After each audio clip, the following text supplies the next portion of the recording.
పెళ్ళైనా పండగైనా వేడుక ఏదైనా పట్టు చీరల ప్రత్యేక వేదిక వారాహి సిల్క్స్. నమస్తే, నేను మీ జాఫర్. ఈరోజు మా అతిథి ఎమ్మెల్యే వల్లభనేని వంశీ.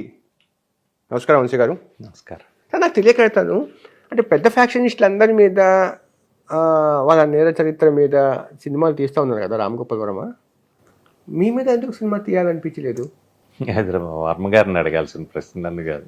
అంటే మీ నేర చరిత్ర సినిమాలకు ఎక్కించేంత స్థితిలో లేదంటారా, లేకపోతే అతను ఐడెంటిఫై కాలేదా, లేదా జరిగిందా ఇంతకుముందు టాక్స్ ఎప్పుడైనా? అలా అంటే ఈ క్వశ్చన్స్ అన్ని కూడా అప్రస్తుతం. నేర చరిత్రలు ఇవన్నీ మేము ప్రజా జీవితంలో ఉన్నాం.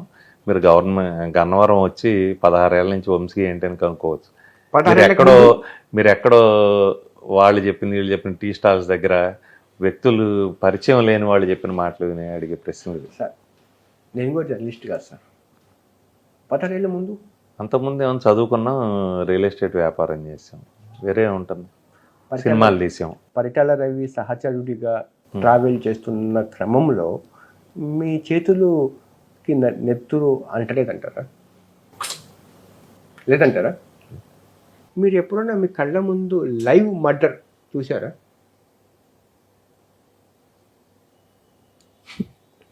అంటే చూసారా, చూడలేదా? ఇబ్బందికర అయితే స్కిప్ చేస్తా ప్రశ్న.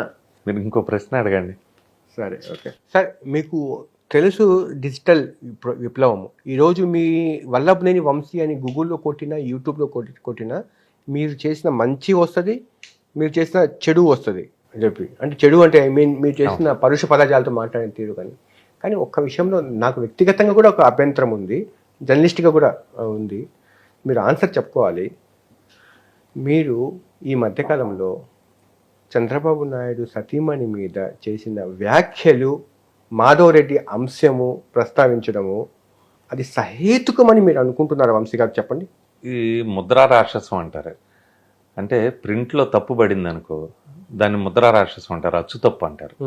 అట్లా ఒక్కోసారి ఏమవుతుందంటే కొన్ని వర్డ్స్ ఫ్లై ఆఫ్ అయిపోతాయి. సాధారణంగా చంద్రబాబు నాయుడు గారి వ్యవహార శైలి ఏంటంటే ఎప్పుడు కూడా ఆయన క్యారెక్టర్ అసాసినేషన్ చేస్తాడు. ఆయన పడని వాళ్ళ మీద గుడ్డగాల్చి మొహానే చేస్తాడు ఆయన. అది మనం తుడుచుకోవాలి. అది ఆయన వార్తాపత్రికలతో చేసేవాడు. కొన్ని పేపర్లను వీటిని పెట్టుకొని, కొన్ని టీవీ ఛానల్స్ని పెట్టుకొని. లోకేష్ తర్వాత తరం కాబట్టి తినేం చేశాయంటే సోషల్ మీడియాని పెట్టుకొని గుడ్డగాల్చి మొహాన్ని వేయటం, లేకపోతే క్యారెక్టర్ అసాసినేషన్ చేయటం. అంటే మీరు ఏం చెప్పదలుచుకున్నారు సార్? ఇట్లా చేస్తాడు. నేను తెలుగుదేశం పార్టీ నుంచి విభేదించిన క్రమంలో కూడా ఒకరోజు చంద్రబాబు నాయుడు గారికి తీసుకెళ్ళి, నేను అప్పుడు తెలుగుదేశం పార్టీలోనే ఉన్నా, 2-3 ఆర్టికల్స్ నా మీద వచ్చినాయి చూపెట్టే ఆయనకి. సార్, ఇవన్నీ కూడా మా క్యారెక్టర్ అసాసినేషన్ చేసేట్టున్నాయి అని చెప్పారు. 1-2 ఆయన నాకు తెలియదు వంశీ వీళ్ళు ఎవరు రాశారన్నారు. 2 రోజులాగా ఒకదానికి మాత్రం ఖమ్మం ఆంధ్రజ్యోతి రిపోర్టర్ అంట వంశీ ఇతను రాసినాడని. సరే, ఖమ్మం ఆంధ్రజ్యోతి రిపోర్టర్గా ఆంధ్రప్రదేశ్ రాజకీయాలతో ఏం సంబంధం? 2 నేను వ్యక్తిగతంగా తెలియదు, నా క్యారెక్టర్ అసాసినేషన్ చేస్తా, నా మీద రాయాల్సిన పని ఏంటి అని అడిగితే ఏమో వంశీ తెలియదు అన్నాడు. కాకపోతే నాకున్న ఇన్ఫర్మేషన్ ఏంటంటే లోకేష్ రాయించాడు. లోకేష్కి ఒక అభద్రతా భావం ఉంది. అతనికి ఉన్న ఫీలింగ్ ఏంటంటే నేను కానీ కొడాలి నాని కానీ ఎప్పటికైనా జూనియర్ ఎన్టీఆర్ పల్లకి మోస్తాం అనేది అతనుకున్న ఫీలింగ్. చెప్తాను వినండి. దాంతో నాని గారు వెళ్ళిపోయినా కూడా దేవినేని ఉమాని అడ్డం పెట్టుకొని లోకేష్ నా మీద కష్ట సాధింపు చర్యలకు పాల్పడేవాడు. మా నియోజకవర్గంలో కొన్ని పనులు అవ్వకుండాను, ఇంకో రకంగాను ఏదో రకంగా చేసేవాడు. బట్ నేను గెటాన్ అయ్యా. అట్లాగే క్యారెక్టర్ అసాసినేషన్ చేయటం మొదలుపెట్టాడు. నేను తెలుగుదేశం పార్టీతో విభేదించిన తర్వాత సోషల్ మీడియాలో మా చుట్టాలు కానీ మా బంధువులు కానీ ఫంక్షన్లలో దిగిన ఫోటోలను పెట్టి వాటన్నిటిని పెట్టి వాళ్ళ కుటుంబ జీవితాలని ఇబ్బంది పెట్టే పరిస్థితి. అట్లాగే నా భార్యను తిట్టడం, 20 సంవత్సరాల క్రితం చనిపోయిన మా తల్లిని తిట్టడం. ఓ రోజు బెంగళూరు వెళ్ళి వస్తున్నా నేను పెళ్ళికి. మా అమ్మాయి ఫ్లైట్ ఎక్కే ముందు డల్గా ఉంది. నేను అడిగాను ఎందుకు డల్గా ఉందంటే చెప్పలా. అప్పుడు మా ఫ్రెండ్ శేషు అని పక్కన ఉండి అన్నాడు, ఎవరో సోషల్ మీడియాలో మీ మిసెస్ని తిడుతున్నారంట, ఇట్లా బూతులు తిడుతున్నారంట మీ అమ్మని వాళ్ళని చదివింది అన్నాడు. తను 12 ఏళ్ళు చిన్నపిల్ల, అది కళ్ళమ్మని నీళ్ళు పెట్టుకుంది. నాకు ఇదంతా లోకేష్ స్పాన్సర్డ్ ప్రోగ్రామ్ అని తెలుసు. కాబట్టి నేనేమన్నానంటే, బాబు లోకేష్, అద్దాల మేడలో ఉండేవాడు ఇంకోటి మీద రాళ్ళు వేయకూడదు. నువ్వు మీ నాన్న దగ్గర ఇది నేర్చుకున్నావు, క్యారెక్టర్ అసాసినేషన్ చేయటం అనేది. నా ఫోటోనో నా కుటుంబ సభ్యులయో లేకపోతే కొడాలి నాని గారియో మమ్మల్ని తల్లి పెళ్ళాలు పిల్లలతో బూతులు తిట్టేస్తున్నావు ఇంట్లో ఉన్న ఆడాళ్ళందరినీ. ఇదే నా ఫోటో. ఇట్లాంటి చాలా ఉన్నాయి, అది ఒకటే కాదు. అది మార్ఫింగ్ ఫోటో. అది మార్ఫింగ్ ఫోటో. వాళ్ళ కుటుంబ జీవితం ఉండదా? వాళ్ళకు ఉండదా? అది సర్క్యులేట్ చేసే గాడిదలకి తల్లి పెళ్ళాలు లేరా? వాళ్ళ పిల్లలు లేరా? తప్పండి ఇది కూడా.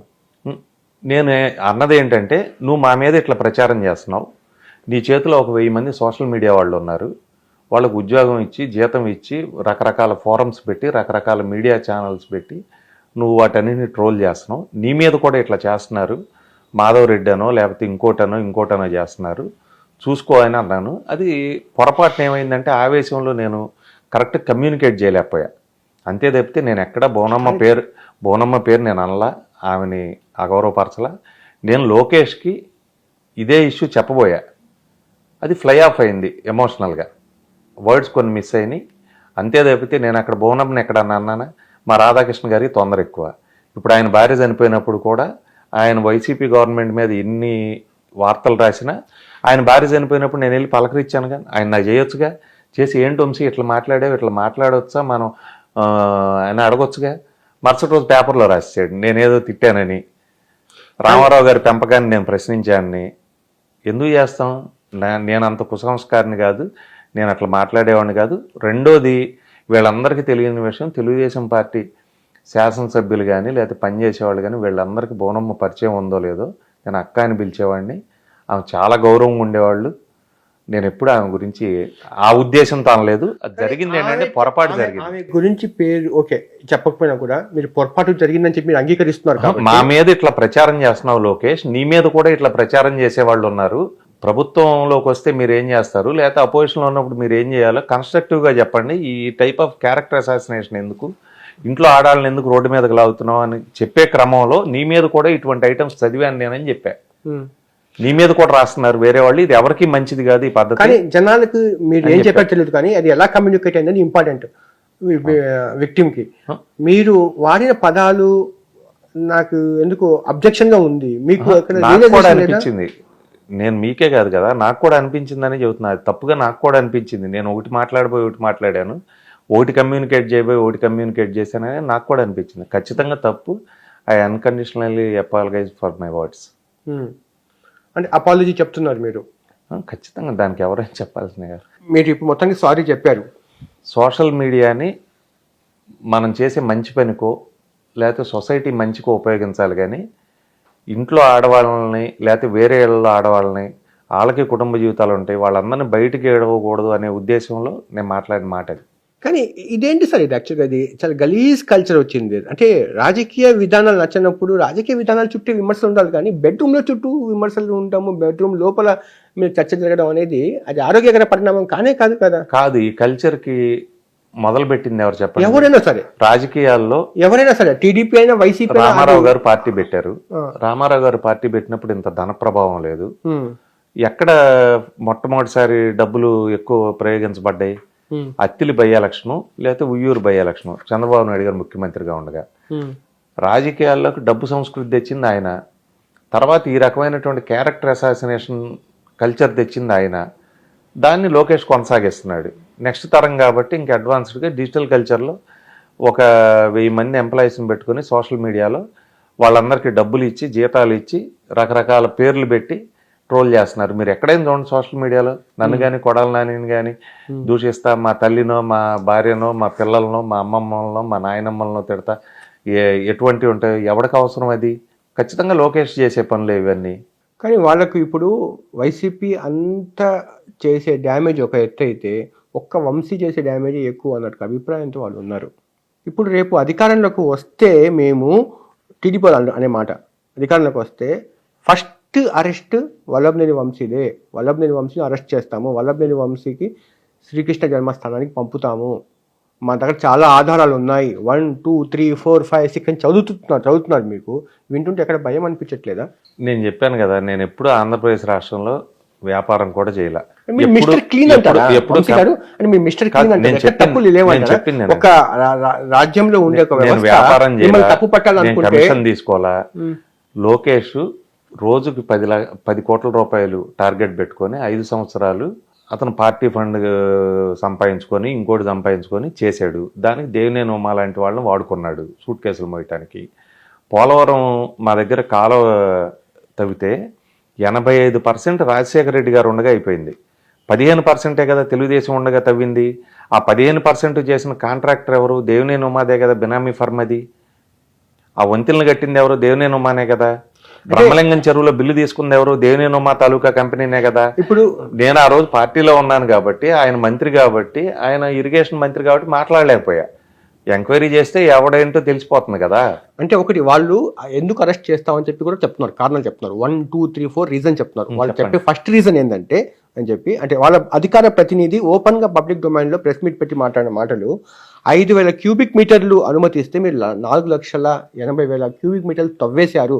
ఇంచుమించు 66 కిలోమీటర్ల మేర మీరు పోలవరం కుడి కాలువను తవ్వేశారు, ఆ మట్టిని అమ్ముకున్నారు అనేది టీడీపీ వాళ్ళ అలిగేషన్.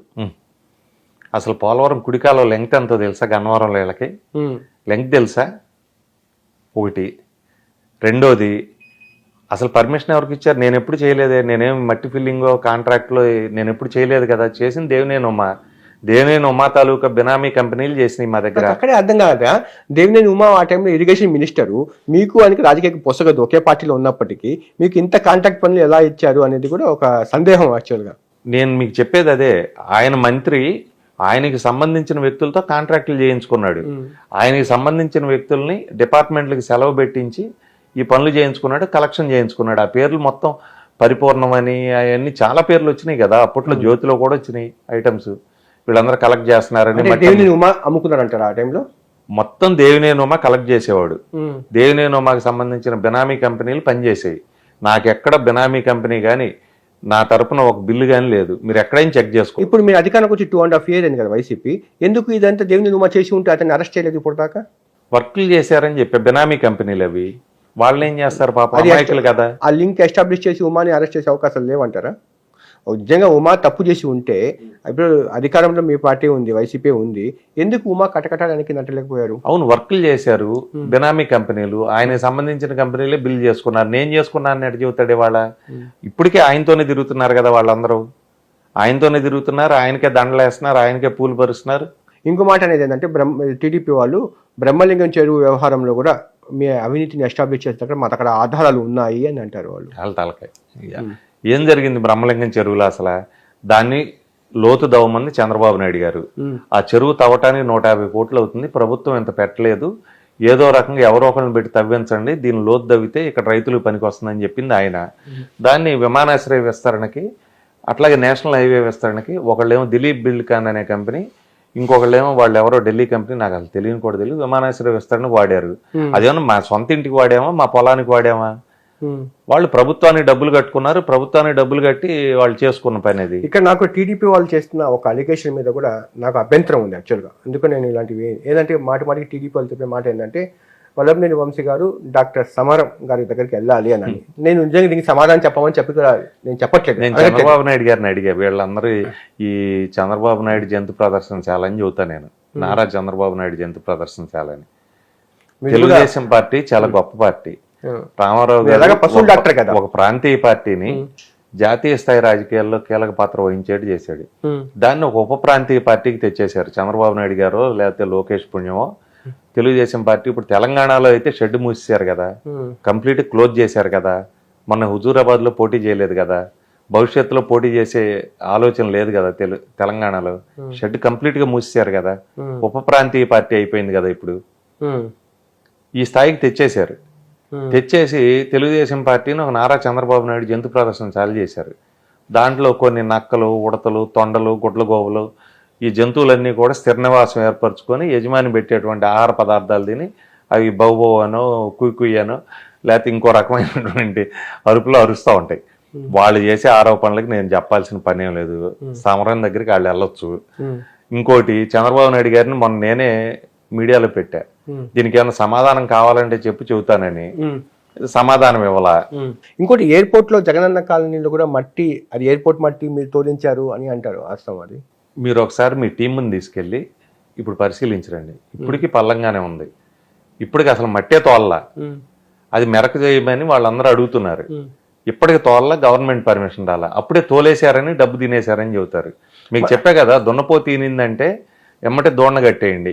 మళ్ళీ ఇదేంటి సార్, ఇది నున్న హౌసింగ్ పనులు ప్రారంభం కాకపోవడానికి కాంట్రాక్టర్కు వల్లభనేని వంశీకి ఒక అండర్స్టాండింగ్ కుదరకపోవడమే, ఎక్కువగా డబ్బులు లంచం ఆశించారు వల్లభనేని వంశీ అనేది. నాకంత కర్మ పట్ల, నేను పేద కుటుంబం నుంచి వచ్చినా కూడా, మధ్యతరగతి కుటుంబం నుంచి వచ్చినా, నాకు భగవంతుడు తినటానికి ఉండటానికి ఇచ్చాడు. నాకు మానసిక దౌర్భాగ్యం, భావదరిద్రమో లేదు. వీళ్ళందరిలాగా రాజకీయ వారసులను తేవాలి, ఊళ్ళ మీద పడి దోచుకు తినాలి, కమిషన్లు తెచ్చుకోవాలనే సంస్కృతి కాదు నాది. మీరు గన్నవరంలో కనుక్కోవచ్చు. ఇక్కడే నా విమర్శ. నాకు అటువంటి వీళ్ళంతా చౌకబారు వ్యక్తులు, నేలబారు ఆరోపణలు. వీళ్ళెవడో వార్డుకి గెలిచిన ఎదవలు కాదు ఈ మాట్లాడే కాదు, కనీసం వార్డుకి గెలిచిన వ్యక్తులు కాదు వీళ్ళందరూ. సరైన కెపాసిటీ, క్యాలిబర్ ఉన్న వ్యక్తులు ఎవరు కాదు. పనికి మాలిన వ్యక్తులకి కాగితాలు ఇచ్చి, ప్రెస్ మీట్లు పెట్టించి, టీడీపీ పార్టీ ఆఫీస్ నుంచి ఫేస్బుక్ లైవ్ పెట్టేస్తున్నారు. దాన్ని బట్టే ఆరోపణలో ఉన్న పర్సెంట్ తెలిసిపోతుంది కదా. గుట్టగాల్చి మొహానేటివనే చంద్రబాబు నాయుడికి వెన్నతో పెట్టిన విద్య అది. 4 సంవత్సరాల పాటు ఇదే చంద్రబాబు నాయుడు రాష్ట్రంలో బెస్ట్ ఎమ్మెల్యే అని అవార్డు ఇచ్చినప్పుడు తెలియలేదా? ఇవన్నీ నాకు పేపర్లో రాసినప్పుడు తెలియలేదా? ఈ జిల్లా ఫస్ట్ అని ఆ రోజు ఎందుకు మాట్లాడలా? సిబిఎన్ విజన్ లో చంద్రబాబు నాయుడు గారి మానస పుత్రిక సిబిఎన్ విజన్ అనే వెబ్సైట్ లో ఎన్నిసార్లు మంచి ఐటమ్స్ వాళ్ళ బాధ కూడా అదే కదా. 4 సార్లు అవార్డు ఇచ్చాము, ఎలక్షన్ అప్పుడు మేము డబ్బులు ఇచ్చాము, పిలిచి మరీ ఇచ్చాము, గౌరవించాము, మమ్మల్ని కాదని చెప్పి వెళ్ళిపోయారని చెప్పి కదా వాళ్ళ బాధ. ఇప్పుడు 2009 ఎన్నికల్లో చంద్రబాబు నాయుడు నాకు డబ్బులు ఇచ్చాడు, నేను తిరిగి ఇచ్చాను. ఇస్తే పాలిట్ బ్యూరో మీటింగ్లో ఆయన చెప్పాడు, వంశీలు అంటే రాజకీయాల్లోకి రావాలి, డబ్బులు తిరిగి ఇచ్చాడని. నాకు మెంబర్ బయటకు వచ్చి, నువ్వు భలే ఉన్నావురా బాబు, మేము ఏదో ఎలక్షన్ ఖర్చులు తీసుకుంటే మా ఇంట్లో ఖర్చులు తీసుకున్నట్టు అనుకుంటున్నాడు ఆయన. ఇప్పుడు నీలాంటి వాళ్ళు తిరిగి ఇస్తే నువ్వు ఎక్కడో సంపాదించుకున్నావు, నువ్వు వచ్చి తిరిగిస్తావు, మేమేం చేయాలి అని అడిగాడు ఒక ఆయన. అట్లా మేము తిరిగి ఇచ్చిన డబ్బులు గుర్తులేవు, ఎప్పుడన్నా అవసరానికి ఇచ్చినవి గుర్తున్నాయి. పోనీ వీళ్ళు ఇచ్చిన దాంట్లోనే ఎలక్షన్ అయిపోతుందా? ఒక ఎలక్షన్ అయిపోతుందా? పార్లమెంట్ సభ్యుడు నారాయణ అన్నయ్య, ఆయన పెట్టలేడు కాబట్టి ఆయన వాటా కొద్దిగా ఇచ్చారు. అది ఏ నియోజకవర్గంలోనే ఎవరికైనా ఇచ్చేది. పోనీ మీకు ఉదాహరణ చెబుతుంది, దీన్ని క్రిటిసిజం కింద తీసుకుంటారా, పాజిటివ్గా తీసుకుంటారా, అనలిటికల్గా తీసుకుంటారా చూడండి. చంద్రబాబు నాయుడు గారు ముఖ్యమంత్రి అయినాక 5 శాసనసభ ఎన్నికలు జరిగినాయి, జనరల్ ఎలక్షన్స్. 7 పార్లమెంట్ ఎలక్షన్లు జరిగినాయి. 96, 98, 99, 2004, 2009, 2014, 2019 పార్లమెంట్ ఎలక్షన్. 740, 300 పార్లమెంట్ సీట్లు సుమారుగా. 742, 5, 292 అంటే సుమారుగా 1500 సీట్లు. 1500 అసెంబ్లీ సీట్లకి చంద్రబాబు నాయుడు గారు డబ్బులు ఇస్తే ఎక్కడి నుంచి వచ్చింది దీనికి డబ్బు? మీరు ఆలోచించండి. సరే, వంశీకి డబ్బు ఇచ్చాను, కొడాల నానికి ఇచ్చానని ఆయన చెబుతున్నాడని మీరు చెబుతున్నారు. 1500 సీట్లకి తలా 5 కోట్లో 10 కోట్లో ఇస్తే ఈ డబ్బు ఎక్కడి నుంచి వచ్చింది ఆయనకి? ఏం చేసి వచ్చింది? చంద్రగిరి కాన్స్టిట్యున్సీలో ఉన్నటువంటి నారావారిపల్లిలో ఆయన 2 ఎకరాలు అమ్మితే 10,000 కోట్లు వచ్చిందా? లేకపోతే వాళ్ళ అమ్మగారికి, అమ్మన్నమ్మ గారికి కొండాపూర్లో ఉన్న 5 ఎకరాలు అమ్మితే వచ్చిందా? ఖర్జూర్ నాయుడుకు ఉన్న 2 ఎకరాలేగా. ఈ 10,000 కోట్లు ఎక్కడి నుంచి వచ్చింది? నిరుపేద కుటుంబంలో నుంచి వంశీ బయటకు వచ్చాడు, ఈరోజు కోట్ల రూపాయల లగ్జరీ అనుభవిస్తూ ఉన్నారు అనేది ఒక ఆరోపణ మీ మీద. ఇంత డబ్బులు ఎక్కడ సంపాదించారు, ఎలా సంపాదించారు ఆయన అని అంటే ఇప్పుడు గుర్తుకొచ్చింది వాళ్ళకు అని చెప్పి కూడా కాదు, వీళ్ళకి కొత్తగా గుర్తొచ్చింది ఇది. ఇప్పుడు మా నాన్నగారు టీచర్ పనిచేశారు, మా అమ్మ కూడా టీచర్ పనిచేసింది. నేనేమి తెలియని ఇదేం కదా, అమ్మ పుట్టిల్లు మేనమాంకెరికి అన్నట్టు నా పుట్టు పూర్వోత్తరాలు ఏంటో చంద్రబాబుకి తెలుసు, చంద్రబాబు పుట్టు పూర్వోత్తరాలు ఈ రాష్ట్ర ప్రజలకు తెలుసు. చంద్రబాబు నాయుడు కూడా 2 ఎకరాల పొలమే కదా, పాలు పెరుగును తోటకూర అమ్మే ఈ పార్టీని నడుపుతున్నాడా? అంటే బయట ఎక్కడో సంపాదించుకునే కదా. మేము రియల్ ఎస్టేట్ చేస్తే తప్పు, ఆయన వేరే సంపాదిస్తే అది ఒప్పు. అంటే ఆయన చేస్తే సంసారం. అయినా మాకన్నీ ఇన్కమ్ ట్యాక్స్ రిటర్న్స్ ఇవన్నీ ఉంటాయి కదా. ఇప్పుడు ఏం సంపాదించాం ఏమనేదానికి మా ఎలక్షన్ ఎఫిడవిట్ ఉంటుంది. ఎలక్షన్ ఎఫిడవిట్ చూసి మాట్లాడుకోమనండి. అది చదవటం వస్తే, అది అర్థం చేసుకోగలిగితే ఆ పార్టీ ఆఫీసులో ప్రెస్ మీట్లు పెట్టే యాదవులకి వాళ్ళకి అర్థమైతే సరిపోతుంది. ఊరికే గుడ్డగాల్చి మొహాన్ని వేసినట్టే కదా ఇది. ఇప్పుడు ఒకటి చూడండి, ఇంతకుముందు లోకేష్ ఏమో కానీ ఈ మధ్య కాలంలో ఏడాది కాలంగా లోకేష్ యాక్టివ్గా తిరుగుతూ ఉన్నాడు కదా. ఇప్పుడు చంద్రబాబు నాయుడుకి లోకేష్ అసెట్టే కదా ఇప్పుడు ఈ సిచ్యువేషన్లో. అంటే టీడీపీ భవిష్యత్తు ఇంకా బాగుండే అవకాశాలు లేవంటారా? అంటే మీరు తెలుగుదేశం ఒకప్పుడు మీరు పప్పు గిప్పని వాదించారు, కానీ ఈరోజు ఆయన మాట్లాడే తీరు, ఇష్యూస్ని అడ్రస్ చేసే తీరు బాగా నచ్చట్లేదా మీకు? 1950 నుంచి కూడా భారతదేశ రాజకీయాలను చూస్తే కాంగ్రెస్ పార్టీ, కమ్యూనిస్ట్ పార్టీ హోరాహోరీగా ఉండేవి. తర్వాత జనతా పార్టీ, లేకపోతే లోక్దళ్ పార్టీ, లేకపోతే బీజేపీ పార్టీ ఇట్లా ఫ్రంట్లోకి వచ్చినాయి. కమ్యూనిస్ట్ పార్టీలు ఏదో ఒక కారణంతో వెనకం చేసినాయి, మిగిలిన పార్టీలు వచ్చినాయి. అట్లాగే దేశం మొత్తం మీద అనేక ప్రాంతీయ పార్టీలు వచ్చినాయి, జాతీయ పార్టీల ప్రభావం తగ్గి. ఈ క్రమంలో వచ్చిన తెలుగుదేశం పార్టీ ప్రాంతీయ పార్టీ అయినా కూడా 35 పార్లమెంట్ సీట్లు గెలుచుకొని భారతదేశంలో అతిపెద్ద ప్రతిపక్ష పార్టీ కింద ఉండి 1985లో భారతదేశ రాజకీయాల్లో చాలా కీ రోల్ ప్లే చేసింది. అనేక మంది బడుగు బలహీన వర్గాలకు చెందిన వాళ్ళకి, లేకపోతే రాజకీయాలతో సంబంధం లేని వాళ్ళకి, వారసత్వ రాజకీయాలతో సంబంధం లేని వాళ్ళకి, వీళ్ళందరికీ కూడా రాజకీయాల్లో ప్రవేశం వచ్చి ఎంతో కొంత తెలుగుదేశం పార్టీ వల్ల సొసైటీకి కానీ అనేక సామాజిక వర్గాలకు కానీ మేలు జరిగింది. ఇటువంటి తెలుగుదేశం పార్టీ ఈరోజు ఏమైంది? రాష్ట్ర విభజనతో తెలంగాణలో నామినల్ అయిపోయింది. కేవలం ఒక పార్టీ ఆఫీస్ పెట్టుకొని, ఆ రోజుల్లో హరీష్ రావు గారు ఓయో రూమ్స్కి ఇచ్చుకోవాలి మీ పార్టీ ఆఫీసు, ఇది ఎందుకు పనికిరాదంటే నేను కూడా బాధపడేవాడిని. కానీ చివరికి ఏమైంది? వాళ్ళ తెలుగుదేశం పార్టీ ఆఫీసు తెలంగాణలో మూసేశారు కదా, షెడ్ మూసేశారు కదా. ఊరికే పేరుకి అధ్యక్షుడో లేకపోతే ఇంకోడో పేపర్ మీద ఉండొచ్చు, కానీ తెలంగాణలో తెలుగుదేశం అనేది కంప్లీట్గా ఒక చరిత్ర. వర్తమానం లేదు, భవిష్యత్తు లేదు. ఇప్పుడు ఆంధ్రప్రదేశ్లో చెప్తున్నా వినండి. ఆంధ్రప్రదేశ్ రాష్ట్రంలో చంద్రబాబు నాయుడు గారు ఉన్నంత వరకు తెలుగుదేశం పార్టీని ఓ ధర్నానో రాస్తారోకానో ఇంకో రకంగానో ఆయన యాక్టివ్గా ఉంచగలుగుతాడు. చంద్రబాబు నాయుడు గారి తదనంతరం ఈ పార్టీ ఉండదు. అసలు దాంట్లో నిర్వివాదాంశం. దీనికి ఏ కారణమైనా అనుకోవచ్చు. లోకేష్ అసమర్థత కావచ్చు, లేకపోతే ప్రజల మారినటువంటి టెండెన్సీస్ కావచ్చు, జనరేషన్ గ్యాప్స్ కావచ్చు, ఇవన్నీ కావచ్చు.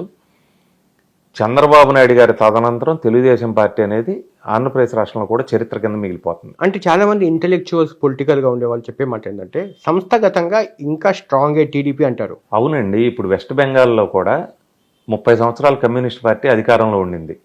జ్యోతిబాస్ గారు, ఆయన తర్వాత ఇంకొకళ్ళు బుద్ధదేవ్ భట్టాచార్య 30 సంవత్సరాలు పరిపాలించారు. ఏకపక్షంగా కంటిన్యూస్గా పరిపాలించారు. ఈరోజు కమ్యూనిస్ట్ పార్టీకి ఎన్ని సీట్లు వచ్చినాయి వెస్ట్ బెంగాల్లో? ఆ ఓటర్లు, అప్పుడు ఓటర్లు ఇప్పుడు కూడా ఉన్నారు కదా.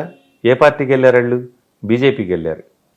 ఇక్కడ కూడా చంద్రబాబు నాయుడు గారి తర్వాత, లేకపోతే 2024లో తెలుగుదేశం ఓడిపోతుంది. ఓడిపోయిన తర్వాత ఏమవుతుంది? బీజేపీకి టర్న్ అవుతారు. తెలుగుదేశం పార్టీ అనేది ఇక్కడ కూడా చరిత్ర కింద మిగిలిపోతుంది. అంటే ఇప్పుడు దీని బట్టి ఒక చంద్రబాబు నాయుడు కనుమరుగు అయ్యారు అనుకోండి, ఇప్పుడు వైసీపీ ఒకటే ఉంటుందా? ఇంకో పార్టీ ఉంటుందా? వైసీపీ ఉంటుంది. జాతీయ పార్టీ కింద బీజేపీ స్టెప్ ఇన్ అవుతుంది. వెస్ట్ బెంగాల్లో జరిగింది అదే కదా. రాజకీయాల్లో 2 రైలు పట్టాలలాగా ఖచ్చితంగా పరస్పర విరుద్ధ భావాలు ఉన్న వాళ్ళు ఉంటారు. అందరూ ఒకే అభిప్రాయంతో ఏకీభవించరు. ఒక అభిప్రాయం ఉన్న వాళ్ళతో దాన్ని డిఫర్ అయ్యే వాళ్ళు వేరే ఉంటారు. వాళ్ళు ఖచ్చితంగా ఒక ఫోరం ఎత్తుక్కుంటారు, ఒక షెల్టర్ ఎత్తుక్కుంటారు. ఆ షెల్టర్ రేపు బీజేపీ అవుతుంది 2024 తర్వాత. అంటే చివరి ప్రశ్న వంశీ గారు, అంటే మీకు మనుషులంటే ఎలాగో భయం లేదు, దేవుడు అంటే కూడా భయం లేదా? అంటే నా ప్రశ్న ఏంటంటే, మీరు స్వామిమాలలో ఉంటూ మాజీ ఎమ్మెల్సీ రాజేంద్ర ప్రసాద్ మీద దూకుడుగా పరుష పదజాలాలతో మాట్లాడడము అది సమర్థనీయమా అని అంటారా? అంటే భయపడే అంత తప్పేం చేయను కాబట్టి నా మనుషులంటే భయం లేదు. డెఫినెట్గా అంత భయపడాల్సిన విషయం ఏం లేదు. నేను ఫెయిర్గా, ఫ్రాంక్గా ఉంటాను. అంత భయపడి బతకాల్సినటువంటి పరిస్థితి ఏం లేదు. స్వామిమాల్లో ఉండి నేను రాజేంద్ర ప్రసాద్ గారిని మాట్లాడినప్పుడు నేను ఒక 4-5 సార్లు రాజేంద్ర ప్రసాద్ గారిని, అన్న నేను చెప్పేది విను అని కనీసం 4-5 సార్లు అడిగాను. మీరు ఒకసారి ఆ వీడియో చూడండి. ఆ వీడియో మొత్తం చూశాను, చూడండి. మొదట్లో నేను రాజేంద్ర అన్న అని 4-5 సార్లు అన్న వినన్నా ఒకసారి నేను మాట్లాడేదని. ఆయన ప్రీఫిక్స్డ్ మైండ్తో వచ్చాడు. ఎందుకు వచ్చాడంటే లోకేష్ ఫీడ్ చేసి పంపించాడు ఆయన్ని. నువ్వు వెళ్ళి వంశీని బ్లాస్ట్ చేయి, బొంబాట్ చేయి, వంశీ తల్లిపాలు దాగి తల్లి రొమ్ము గుద్దాడు, పార్టీకి మోసం చేశాడు, లేకపోతే డబ్బులు ఇచ్చాం, ఎలక్షన్కి పనిచేసాం, తెలుగుదేశం పార్టీ సింబల్ మీద పోటీ చేశాడని నన్ను పరుష పదజాలంతో క్రిటిసైజ్ చేయమని, క్యారెక్టర్ అసాసినేషన్ చేయమని రాజేంద్ర ప్రసాద్ గారికి గైడెన్స్ ఇచ్చి పంపించాడు. రాజేంద్ర ప్రసాద్ గారు స్ట్రిక్ట్గా ఫాలో అయిపోయి ఆ డిస్కషన్లోకి దిగాడు.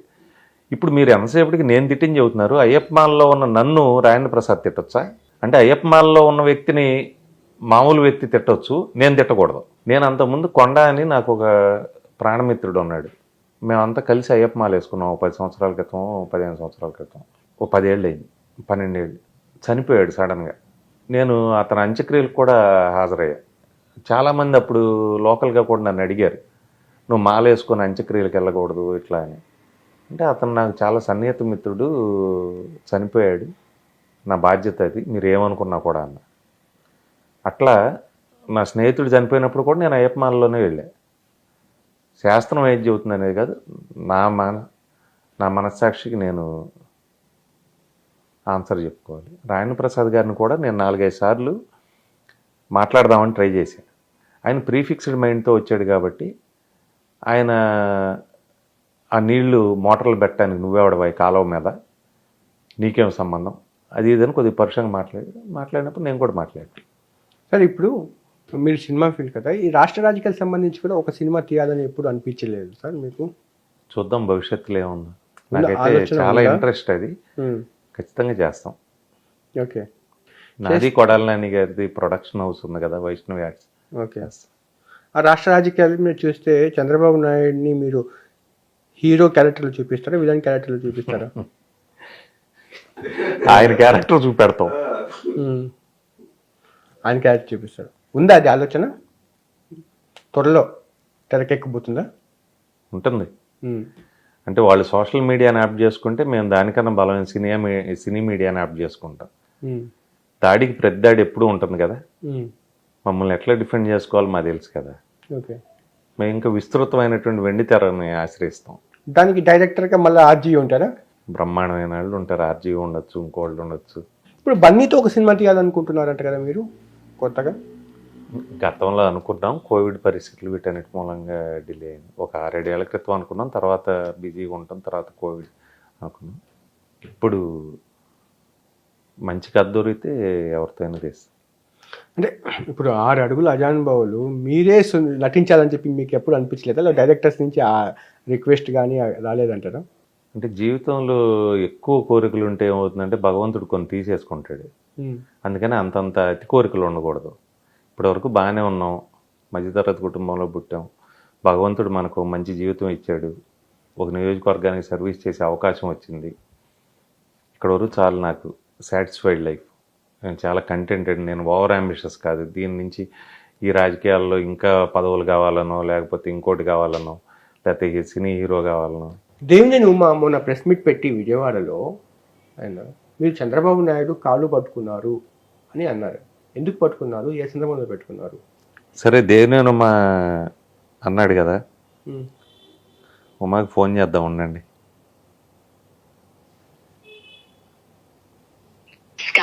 India has achieved 100 crore vaccinations landmark with your support and your efforts. Do complete your vaccination schedule and continue to follow COVID appropriate behavior.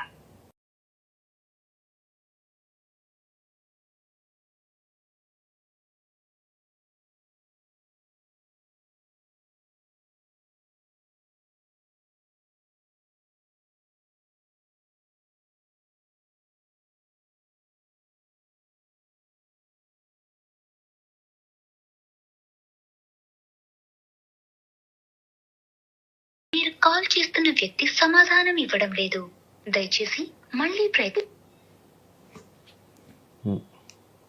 చెప్పాను కదా, ఉమా పేపర్ పులి కాబట్టి అతను ఫోన్ ఎత్తే ధైర్యం కూడా లేదు. కాళ్ళు పట్టుకోవాల్సిన అవసరం అయితే ఏం లేదు, పెద్ద ఆయన కాబట్టి కాళ్ళకి దండం పెట్టి ఉంటాం, అదేం తప్పు కాదు. నేను సెల్ఫ్ మేడ్, దేవినేని ఉమా లాగా 6 స్టార్ కాదు. దేవినేని ఉమా కుటుంబంలో 6 చనిపోతే అతను శాసనసభ్యుడు, మంత్రి అయ్యాడు. నేను ఎవరు శవం మీద పడి పేలాలు ఏరుకొని నేను ఒక శాసనసభ్యుడినో ఇది అవ్వాల. నేను చదువుకున్నాను, హైదరాబాద్లో సంపాదించుకున్నాను. నేను నా కుటుంబానికి ఖర్చు పెట్టాల్సిన డబ్బును తీసుకొచ్చి ప్రజలకు ఖర్చు పెట్టాను, వాళ్ళని మెప్పించాను, వాళ్ళు ఓటేశారు, నేను గెలిచాను. అంతేగాని దేవినేని ఉమాలాగా నేను అన్న చచ్చిపోయో వదిన చచ్చిపోయో శాసనసభ్యుడిని అయినా అని కాదు కదా. అప్పుడప్పుడు మీరు దేవినేని ఉమా మాట్లాడుకుంటూ ఉంటారు ఫోన్లో అంటారు, నిజమేనా? ఉమాకి అంత దమ్ము లేదు. ఉమా పేపర్ పులి, మీరు ట్రై చేశారా ఎప్పుడైనా ఫోన్లో? పార్టీ నేను మారిన తర్వాత చాలాసార్లు ట్రై చేశాను. ఒకసారి హైదరాబాద్లో కనపడ్డాడు ఓ ఫంక్షన్లో. జాగ్రత్త అమ్మ పక్క రాష్ట్రం వచ్చావు తప్పిపోతావు అన్నాను, మాట్లాడకుండా వెళ్ళిపోయాడు. చాలాసార్లు నేను కొడాలి నాని గారు ట్రై చేసాం, పేపర్లో విమర్శలు చూసి ఫోన్ మాట్లాడాను. కూడా ఎత్తాడా? ఫోన్ ఎత్తాడు. మీ ఫోన్ అంత దమ్ము లేదు మాకి. ఆయన చంద్రబాబు నాయుడు గారి దృష్టిలో నాయకుడు కానీ వేరే ఏం కాదు. అందాలి సార్ మీరు